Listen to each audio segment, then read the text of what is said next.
Senhoras, senhores, queridas irmãs, queridos irmãos espiritistas, caras amigas, caros amigos que nos acompanham pela Web TV Mansão do Caminho, nossos votos de muita paz.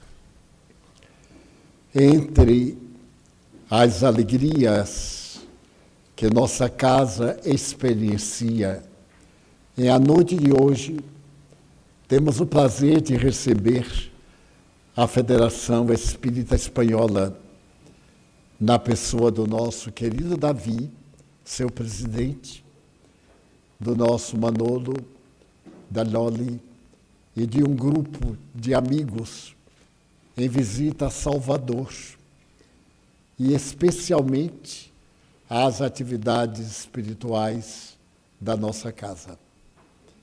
Desejamos dizer aos nossos queridos irmãos que este intercâmbio fraternal é de muito significado, porquanto podemos intercambiar experiências, atender a necessidades doutrinárias, traçar planos para a divulgação do pensamento espírita, ao mesmo tempo vivenciar o prazer de viver com novos povos, novos no sentido doutrinário do espiritismo, já que a veneranda Espanha, que pertenceu à casta dos Habsburg, é multimilenária. Desde antes do Império Romano, por ali passaram os primeiros nautas, fenícios e outros povos, apresentando um amálgama de culturas, de doutrinas, de pensamentos filosóficos, sociológicos, culturais e religiosos, que durante um longo período, de 1580 a 1640, a coroa portuguesa esteve sob os cuidados do rei de Espanha, e todas as nações que pertenciam a Portugal passaram a pertencer à coroa espanhola. Até que, por volta de 1640, 60 anos em que a coroa sai de Lisboa a Madrid, a Aranjuez e a outras cidades, os vínculos do país com esse outro país são muito grandes, e nós brasileiros temos muita herança moura, desde as invasões bárbaras do Algarve, Portugal, na Espanha, especialmente em algumas terras da Andaluzia, como também da área sempre nobre de Barcelona, e praticamente de todo o país, que à época do passado a que nos referimos era constituído por 46 províncias feudais, cada uma delas com independência,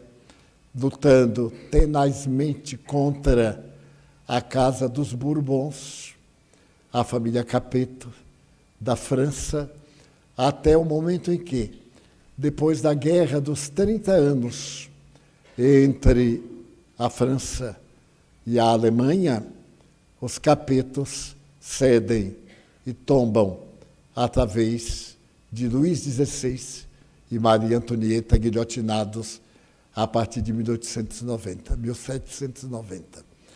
É, portanto, um prazer imenso ter os nossos queridos irmãos de herança moura, mas também de herança de outros povos e tribos primitivas que passaram pelas terras encantadoras da Espanha, aqui entre nós, como verdadeiros irmãos em nossa fé, falando o idioma da fraternidade, da solidariedade. Para nós, é um grande prazer pedir ao nosso Davi para que nos traga algumas palavras de amistad em uma convocação fraterna para este momento significativo de nossas vidas. Muito obrigado. Eu vou pedir desculpas, vou mesclar os idiomas, o espanhol e o português. Nos é um prazer imenso poder estar aqui hoje, por conta que o querido amigo Divaldo ya viaja por Europa desde hace muchos años, sembrando la doctrina y semeando por doquier donde él vaya. Por lo tanto, la primera vez que estamos aquí y por lo tanto poderles acompañar está muy bien. Traer de España, como ha dicho Divaldo, toda la herencia, todo el pasado. Venimos de Europa. Europa es muy antigua, pasaron todos los pueblos, pasaron las monarquías, pasó Napoleón. También nació Kardec en Europa, en Francia, en el país vecino. Y a partir de ahí el libro de los espíritus. Con la doctrina espírita también de la vecina Francia pasó a España. En España se implantó, estuvieron ahí los pioneros del espiritismo en España y también de Latinoamérica. Siempre gustamos mucho de recordar a Amalia Domingo Soler, a José María Fernández Colavida, a Miguel Vives y Vives. Y ellos fueron también los que trajeron el espiritismo aquí a Sudamérica. Por desgracia, esas herencias del pasado, esas divisiones provocaron una guerra civil en España, pero también unas guerras mundiales en Europa. Y entonces pues, se instaló el materialismo. Y hasta después de esas consecuencias, hasta hace 40 años, es que no se ha podido recomponer un poco el espiritismo, ya no diría en España, sino en Europa entera, ¿no? Por lo tanto, pues, ver Brasil, ver cómo el espiritismo se implantó. Hemos visto ahí la foto de Becerra, muy querido también por nosotros, cómo aquellos pioneros de Brasil trabajaron y su trabajo se instaló y su trabajo perduró y continuó. Es para nosotros un inmenso placer. Estamos intentando, lógicamente, que en España y en Europa también volvamos a esos cimientos, volvamos a esos pioneros y podamos recordar también pues, con los misioneros de esta hora, ¿no? Poder recordar lo que es Cristo, los primeros cristianos y cómo Kardec y el espiritismo nos recuerda aquellos tiempos y nos vuelve a traer otra vez el Evangelio a todos nosotros, que entendemos que es lo que más precisamos y lo que más necesitamos. Por lo tanto, muchísimas gracias, muy obrigado por poder estar aquí hoy.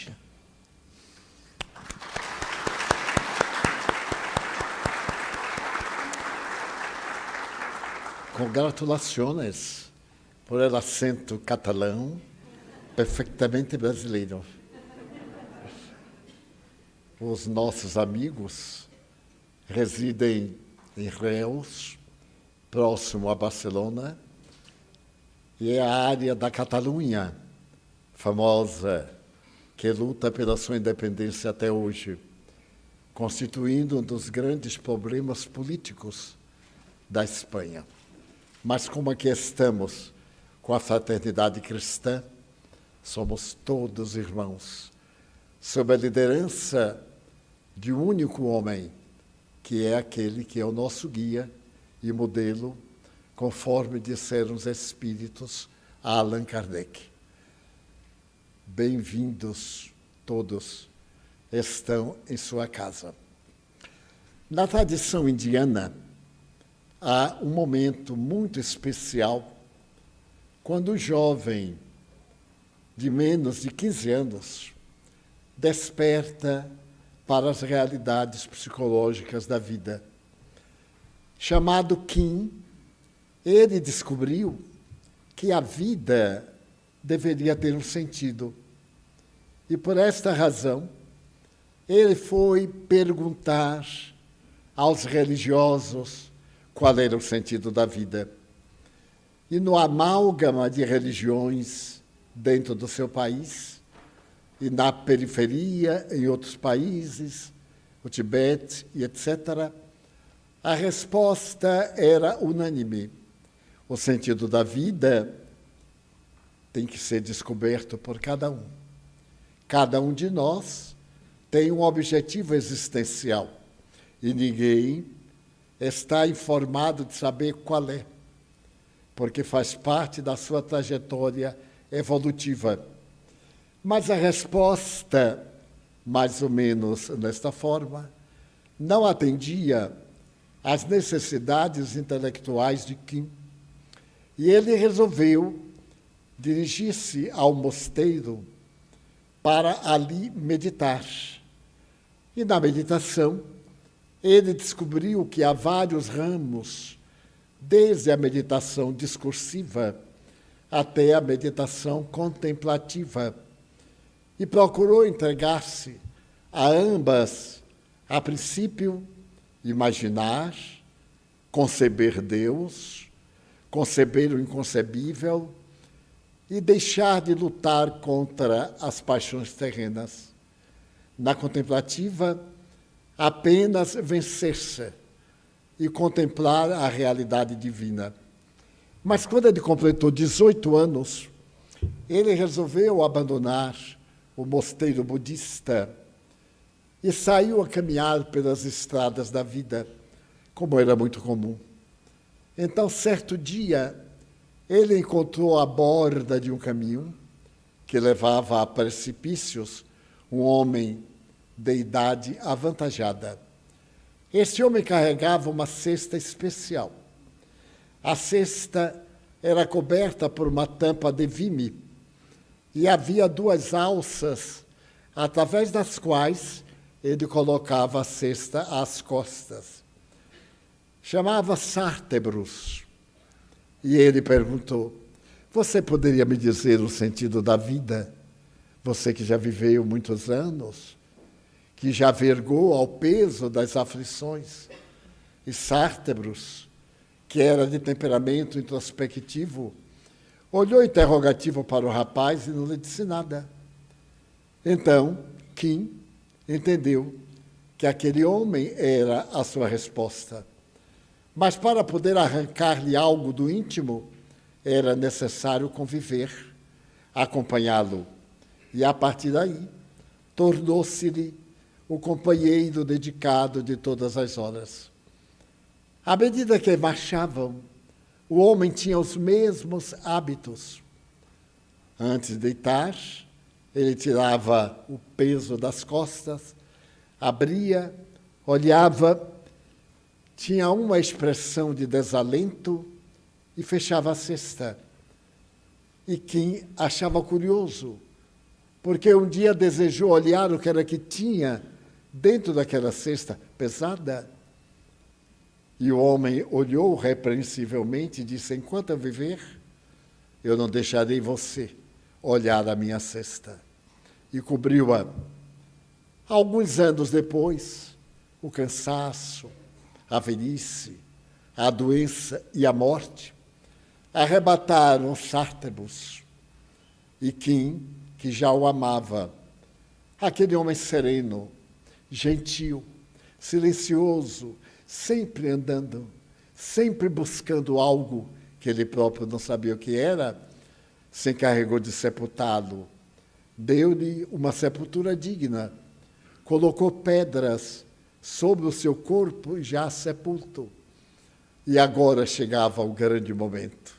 Ali ao lado estava a cesta. E Kim, com toda a reverência, ergueu a tampa da cesta e olhou deslumbrado, para ter o desencanto que, dentro dela, não havia nada.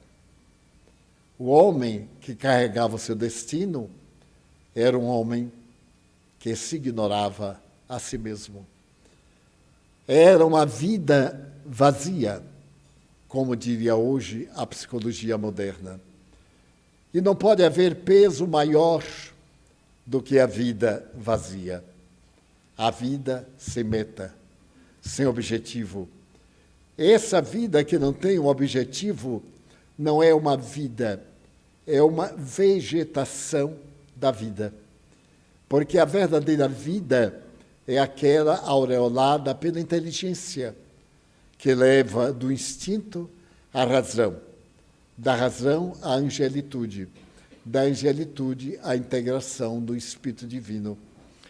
E a vida vazia é somente a fuga de um lugar para outro que não existe.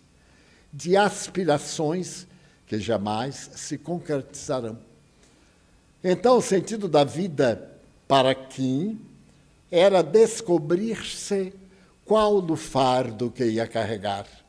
E percebeu que o único fardo que pode preencher o vazio da nossa cesta sem pesar é o amor.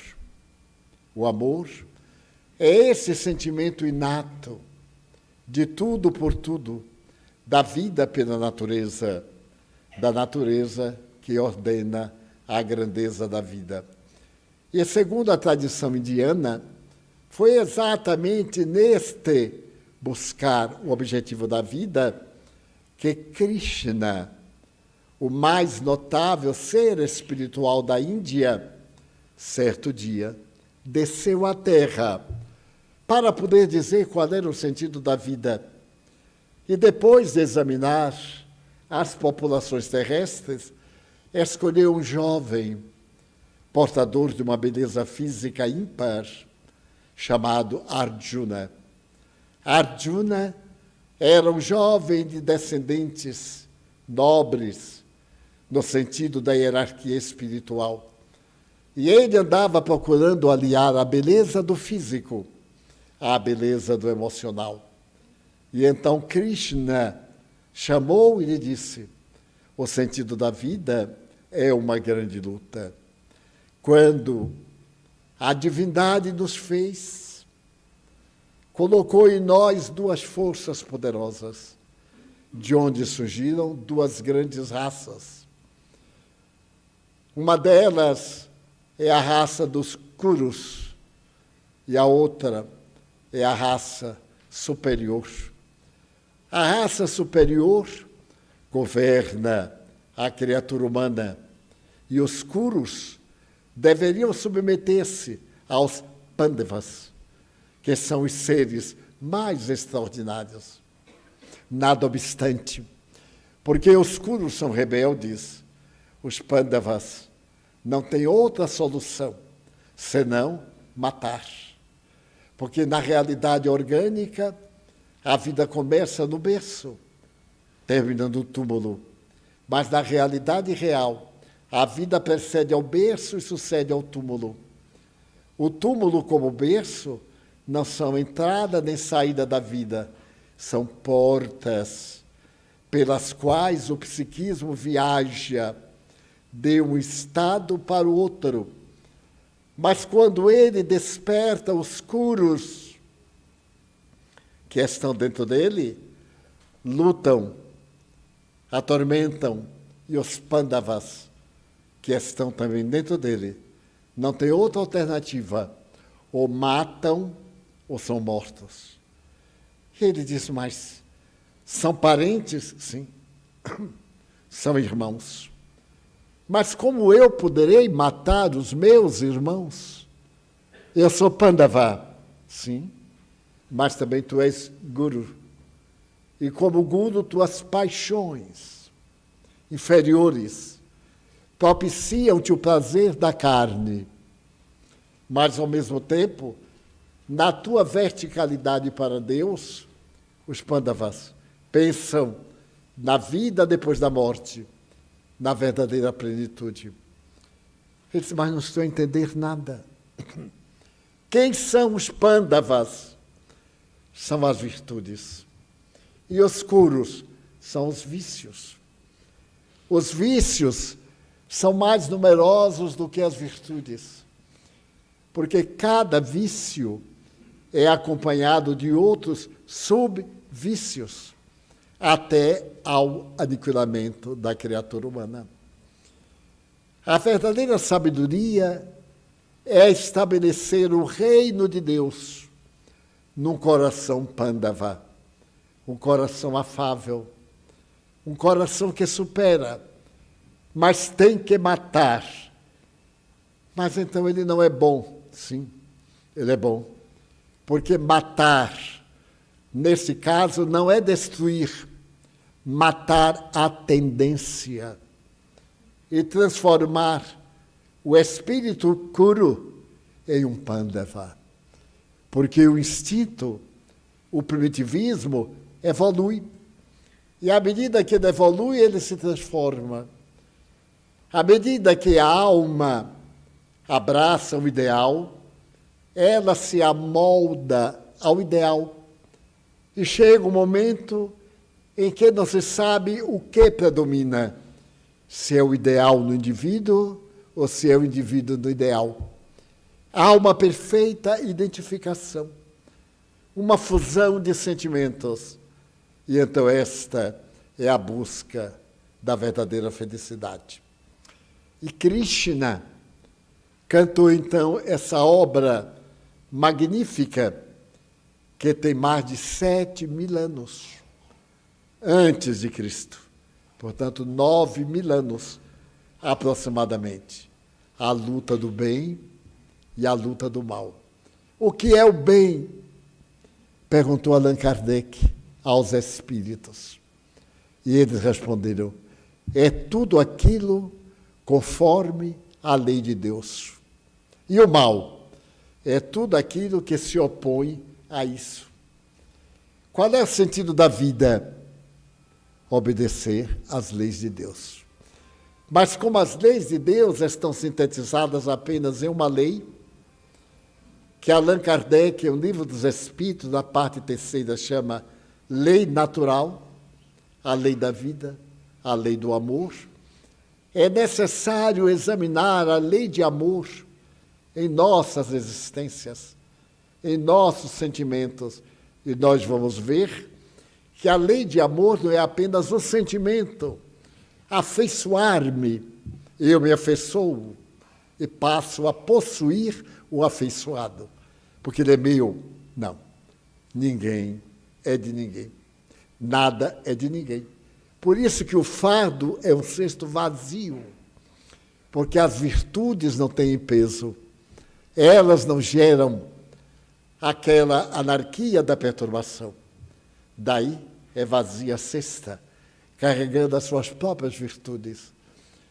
E o nosso objetivo é exatamente pegar a tendência do ódio e converter numa manifestação de edificação. Se eu odeio a algo, eu tenho um problema de natureza espiritual, porque o corpo não odeia, o corpo é a máquina. Mas o comandante é o espírito. O ódio vem de mim, espírito que sou, na máquina em que estou. Na máquina em que estou, eu imprimo os meus impulsos. Então, cabe ao espírito que sou, que tem o sentimento negativo, no caso do ódio, qual a causa? E então, um jovem indiano também, morava em um palácio esplendoroso. A sua vida era a de prazer de todos os instantes. Seus pais tiveram a preocupação de não permitir que ele visse o sofrimento, que ele vivesse apenas na alegria. E o seu império era cercado por muros muito altos, que impediam a propriedade de ter contato com lá fora, além das fronteiras. Ele chamava Siddhartha Gautama. E Siddhartha Gautama cresceu. Aos 15 anos casou-se, tornou-se pai. E as alegrias inefáveis estavam na casa palaciana. Mas tudo cansa. E em breve lhe veio um grande inimigo da criatura humana, o tédio. Esse tédio que nada nos interessa, nada tem sentido. E ele então chamou um escravo que era muito seu amigo e perguntou: o que é que existe além daquelas muralhas? E então o servo disse: a vida, Senhor. Como é que eu posso conhecer a vida? Indo lá para ver as criaturas humanas, os gurus. Mas como eu poderei ir cavalgando um animal que tem as características de uma ave que também plana acima no ar. É o cavalo Cantac, um cavalo mágico. Ele disse, então eu quero conhecer o outro lado. E o servo foi à estrebaria e trouxe o cavalo Pandava. Aquele animal de beleza invulgar, um ginete branco. O jovem Siddhartha montou e o servo ultrapassou a fronteira. O rio Ganges passava perto, o rio dos milagres e da vida. O símbolo da existência é um rio. A nossa existência é um rio que leva as águas ao oceano. Por mais que se atrase, por mais obstáculos, a função do rio é atingir o mar. E então, quando ele atravessou, ele viu que era um mundo diferente. À margem do rio, as choças, as casas feitas de dejetos de vaca, o terrível odor de apodrecimento. E à porta de uma casa, ele viu um ancião que estava assinalado pela melancolia.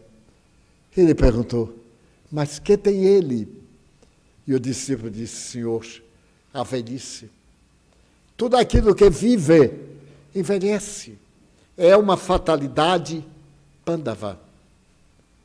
E ele notou que a velhice não era uma coisa boa. O homem estava melancólico, carregava o peso dos anos sobre os ombros.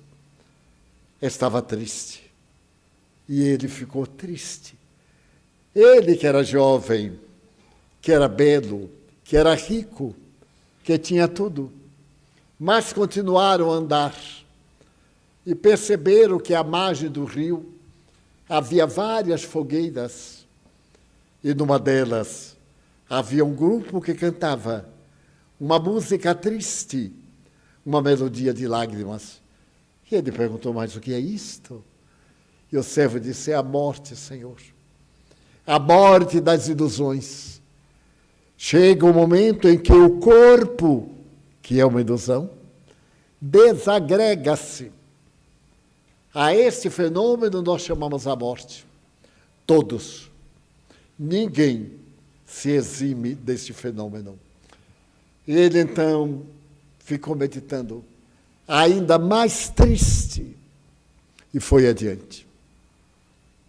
Foi adiante e encontrou as doenças, as feridas, uma epidemia que dizimava uma das ruas, as pústulas. E ele perguntou, mas o que é isto? É a decomposição. Tudo que vive, movimenta-se. Todo movimento, quando cessa, perde o sentido da vida. Quando é que se está vivo? Quando se move. Aí podemos lembrar da frase de Galileu, quando disse que a Terra se movia por si mesma e o Sol também. A célebre frase "hiper se move" e dominou a Inquisição espanhola. Dessa forma, ele demorou-se e a vida lhe perdeu o encanto. Já havia o tédio, agora a melancolia. Ele voltou para o palácio e perguntou ao seu escravo ou servo, mas o que é o sentido da vida? Vencer o sofrimento.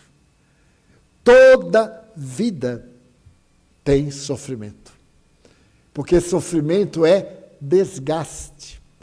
Até os metais oxidam-se, as pedras congelam-se, modificam-se, estruturam-se em estacas férreas, as árvores petrificam-se, e a própria pedra o vento rói e destrói. E então ele começou a pensar, que devo fazer? Vencer o sofrimento para ser feliz. Então, Siddhartha Gautama perguntou onde poderia encontrar uma solução para o sofrimento. No mosteiro, na meditação. Notem que chegamos à psicologia junguiana. Autodescobrimento. A viagem para dentro. Autoiluminação para vencer a treva da ignorância. Então ele foi procurar isso no monastério. E ficou no monastério 12 anos. Não conseguiu entrar-se. Porque toda vez que na condição de Pandava raciocinava, o pensamento mostrava o guru. Você vai morrer, vai desaparecer o corpo. E vinha o sofrimento. O que fez ele?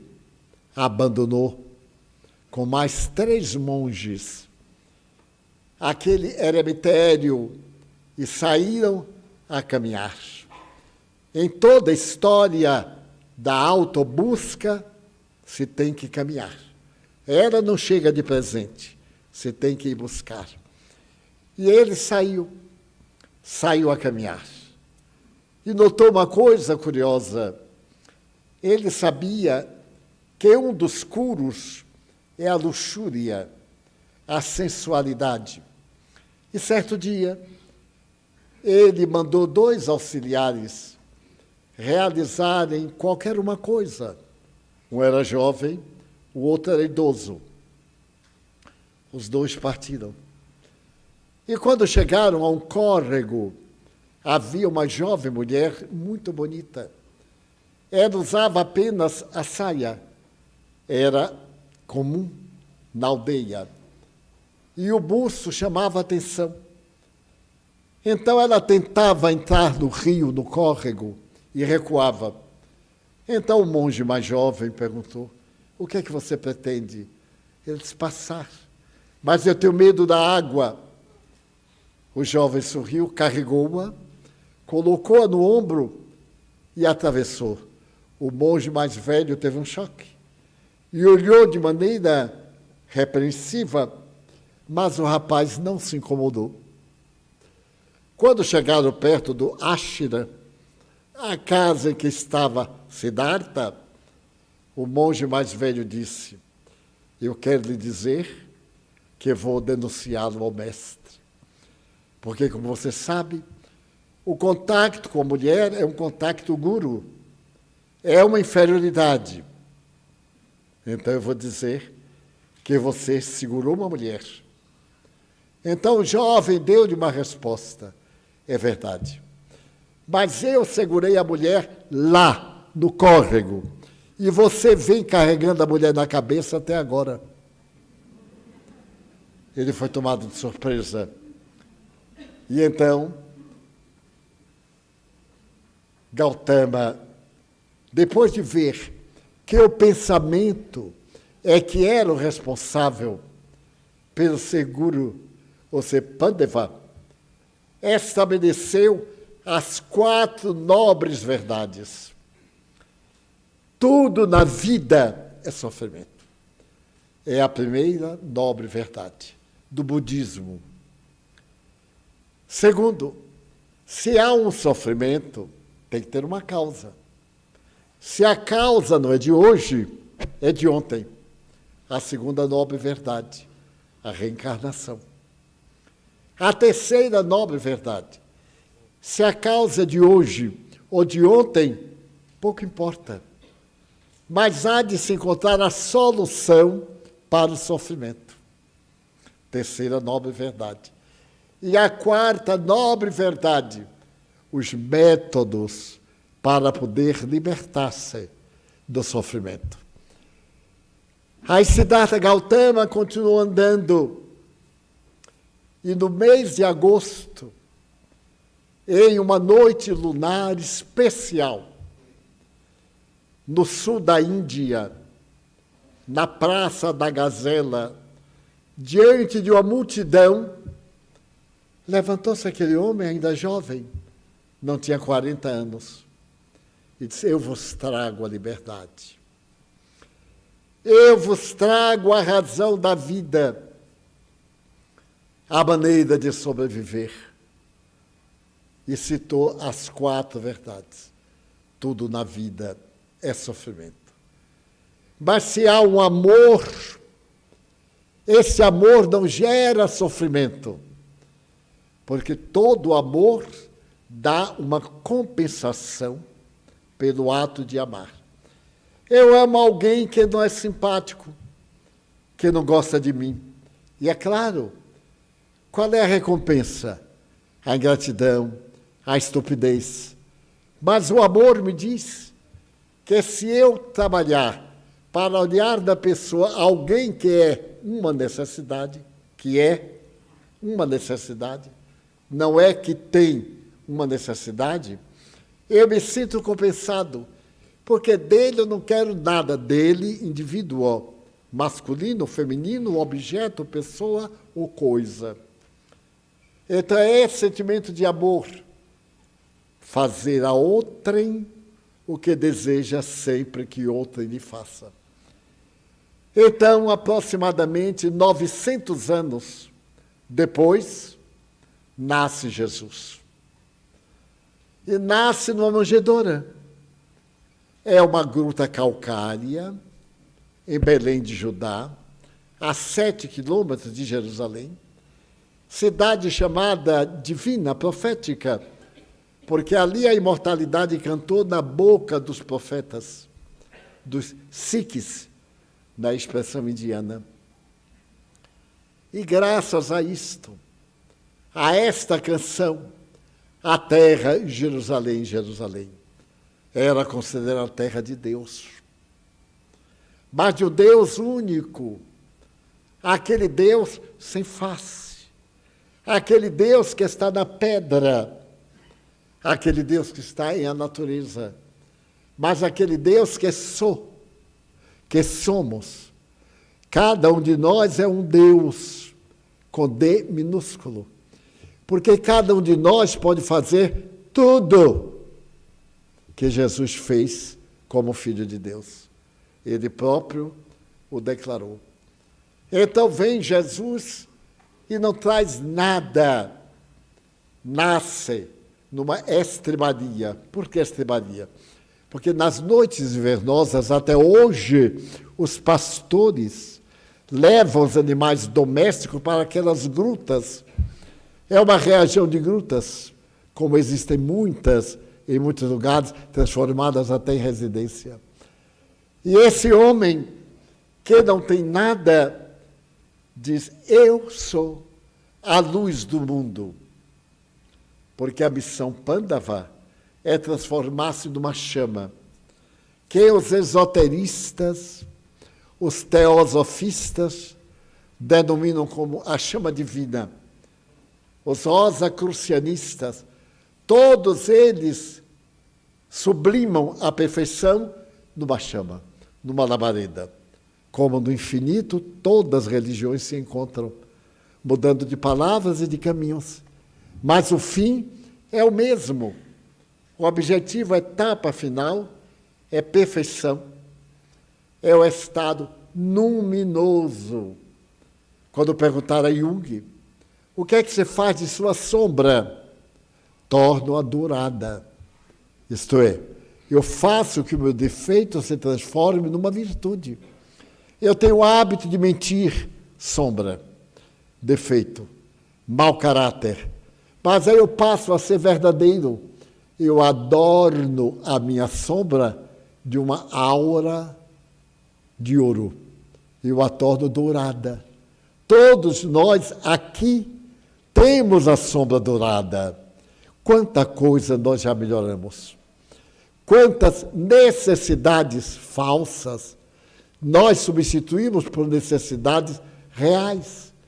Esse ego, a aparência, o guru, dominador, como nós cedemos àquele a quem amamos. Uma vez me perguntaram, você é capaz de suportar a pressão dos perseguidores do Espiritismo? Eu digo, sou. Porque a minha certeza, a minha fé na imortalidade da alma é tão grande que em 1965, no período de Fidel Castro, em Cuba, quando ele mandava ao paredão os frades, os religiosos, porque ele adotou o comunismo marxista e mandava matar, eu então tinha tanta paixão pelo espiritismo. Em 65 eu estava com 38 anos. Que então um dia orando, eu disse, meu Deus, eu gostaria de ser mártir do espiritismo. Eu vou viajar a Cuba e vou pregar no meio da rua. Serei preso e irei ao paredão. E me vesti dessa ideia, quase que uma fascinação. Dar a vida a uma doutrina nova e resplendente, como é a doutrina cristã, na visão espírita. E depois de um mês, mais ou menos, a benfeitora Joana de Anjos perguntou, por que você está com essa ideia tão fixa? Ela está quase obsessiva. Muito cuidado. Eu disse, minha irmã, eu gostaria de ser mártir. Vejam como a ignorância é bonita. Eu era ignorante.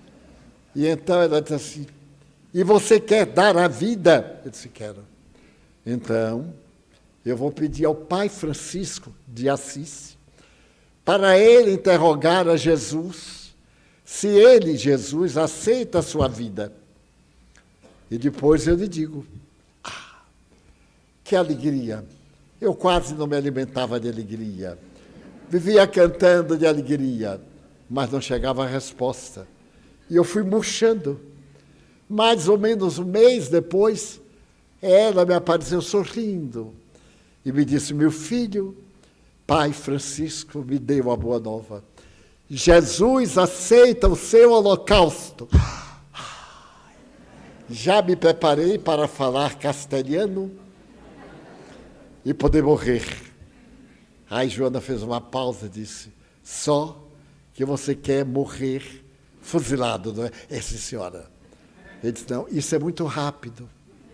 Ele vai lhe dar uma vida bem longa e você vai sofrer até não aguentar mais.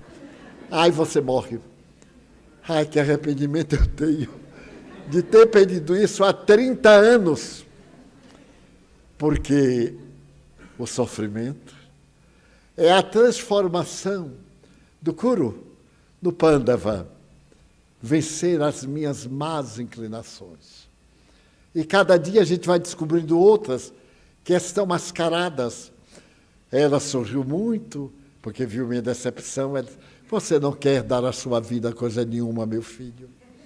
Seu ego quer exibição. Você quer morrer fuzilado para quem predica assim? Divaldo Franco, mártir do cristianismo. Você vai ser um mártir que ninguém vai dar importância. Calado. E não pode apresentar nenhuma vantagem Pandava. Quando lhe perguntarem, você vir algo, compare com você e faça a viagem. Aí eu percebi que a vida tem 5 sofrimentos. A gente queria uma coisa que não pode ser. É o sofrimento. Então, vem Jesus e manda os imortais dizerem, todo sofrimento cessa. Porque Buda, naquela noite, Siddhartha Gautama se inspirou. Ele estava embaixo de uma árvore búdica, uma mangueira. E a mangueira é uma árvore sagrada para o budismo. E ali, de repente, ele se iluminou. Entrou no que Jung, aqui deve ter muitos psicólogos, chamam o estado luminoso da consciência. Numen, luz. Portanto, a labareda, ela precisa estar iluminada por dentro. Está bem por dentro. Está Pandava por dentro. A partir, portanto, daquele momento, a alegria de que o sofrimento não é uma desgraça, é um fenômeno biológico, orgânico. Está vivo, sofre, porque o organismo tem limite.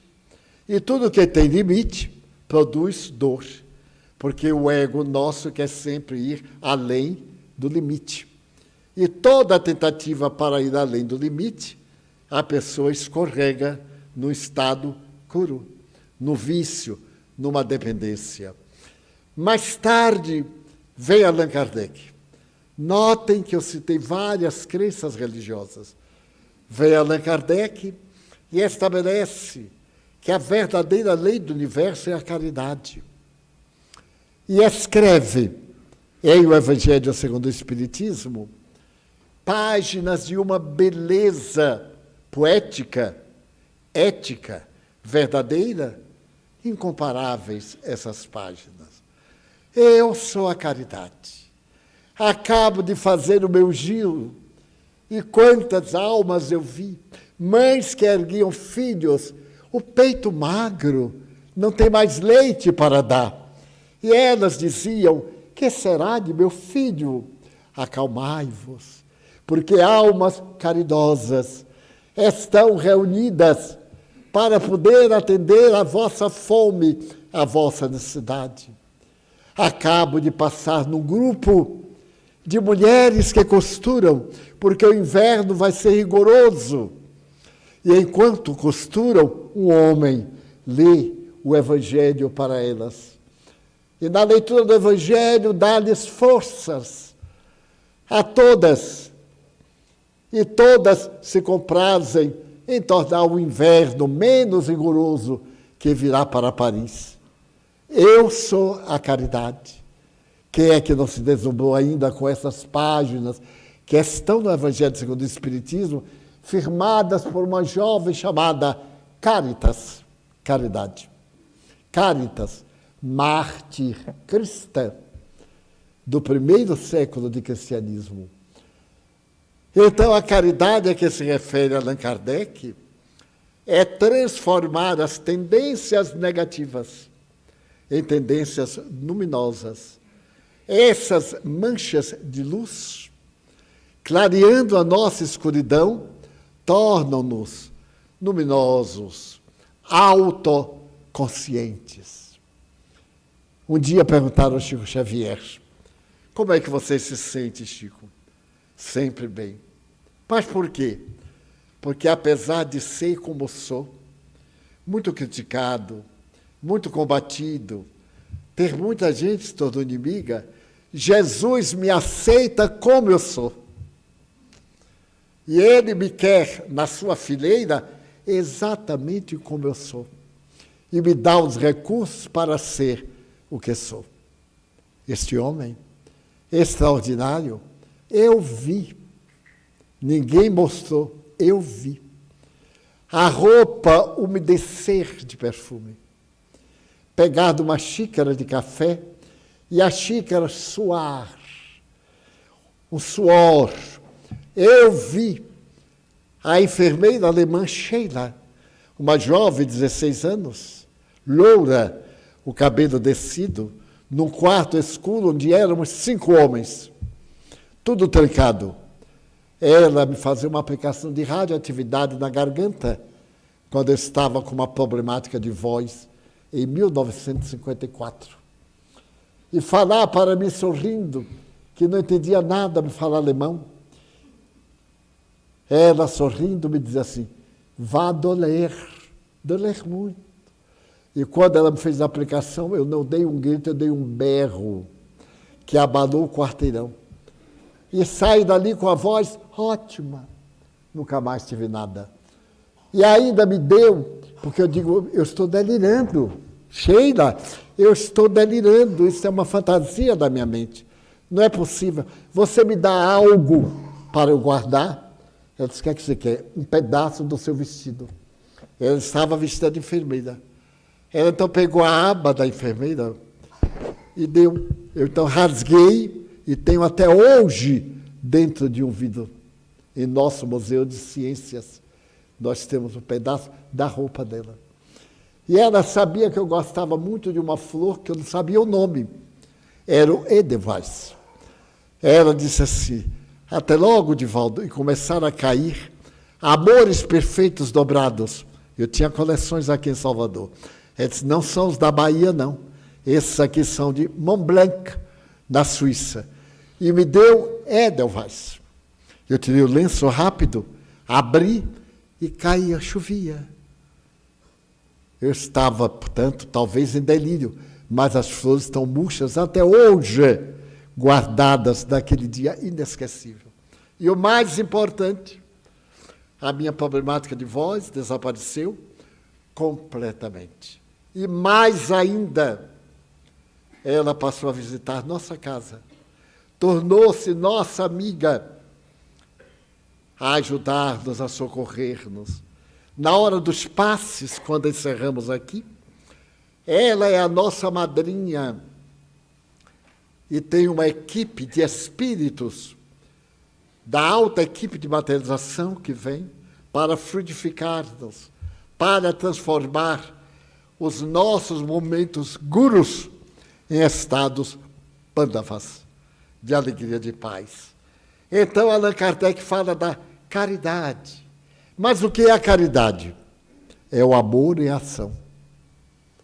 É exatamente o amor na sua qualidade mais profunda.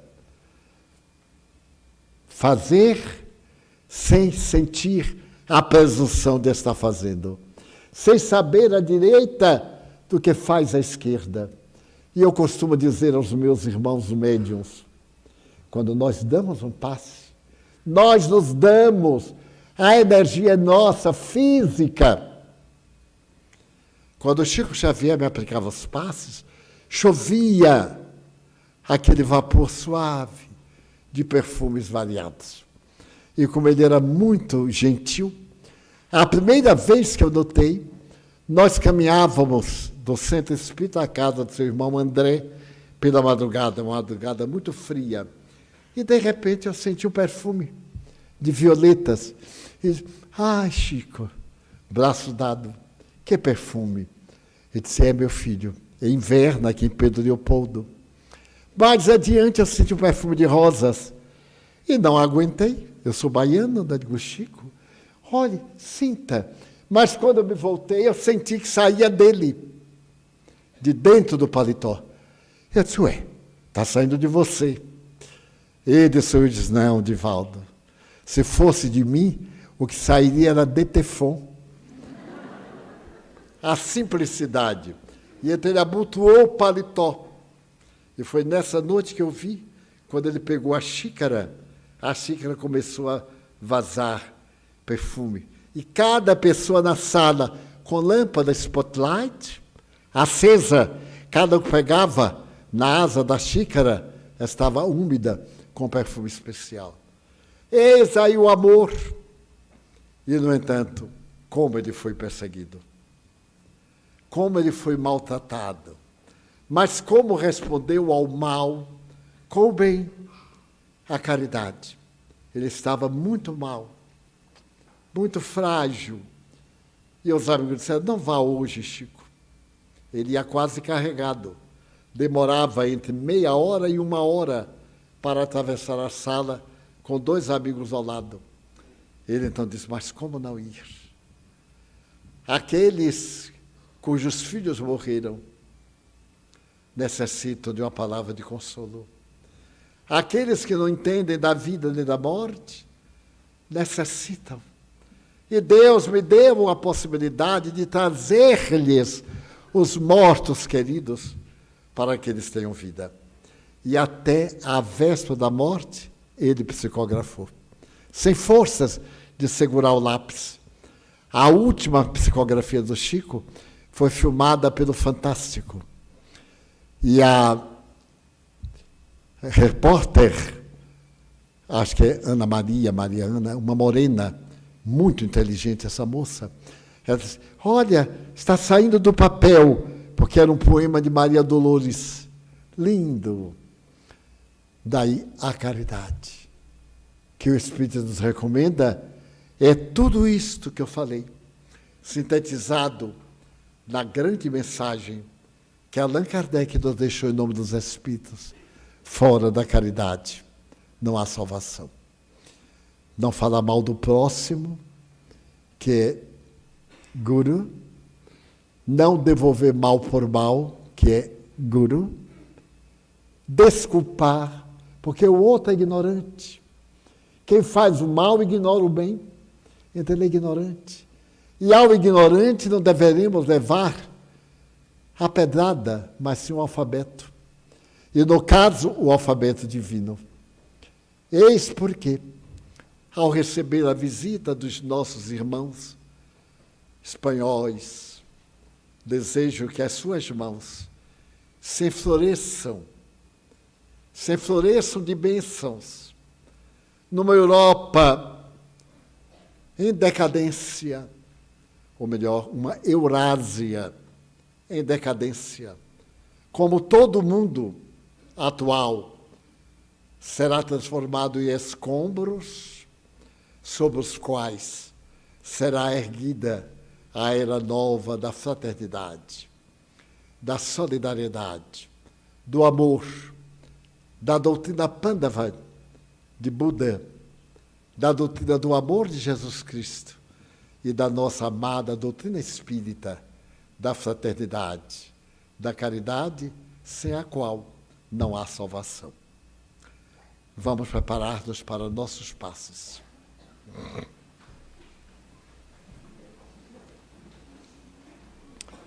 Pedimos aos companheiros da atividade passista para que tomem os seus lugares.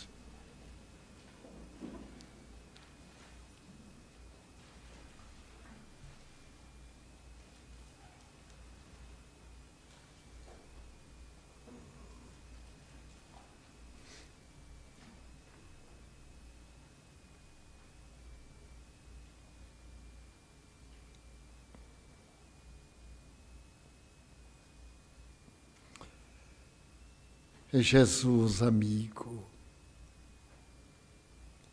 tu disseste, eu sou o caminho para a verdade, para a vida.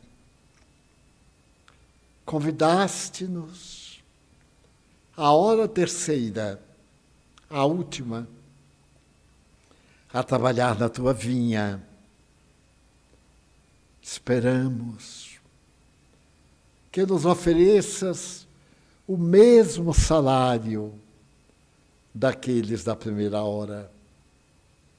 Mas, para tanto, é necessário laborar, servir, trabalhar, transformarmos-nos para melhores. Permite que os companheiros de mediunidade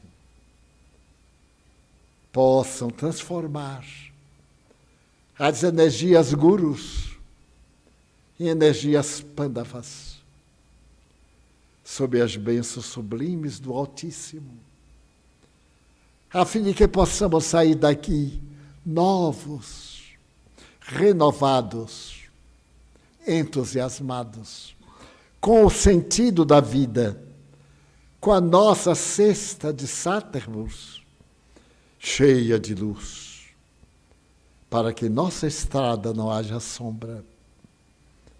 Abençoa os médiuns, em geral, aqueles que dialogam com os imortais. Abençoa-nos a nós, a cada um de nós, aos nossos afetos e familiares, àqueles que não gostam de nós, aos suicidas, os irmãos que enlouqueceram de dor e não tiveram paciência de esperar, àqueles que se comprazem no mal e estabelecem ondas, diretrizes, organizações de destruição e de prejuízo. Também te pedimos, em favor da nossa casa, das tuas casas, que no mundo operam segundo o Evangelho. Permite que as tuas energias santificadas abençoem nossa linfa, com possibilidades de curar nossas mazelas.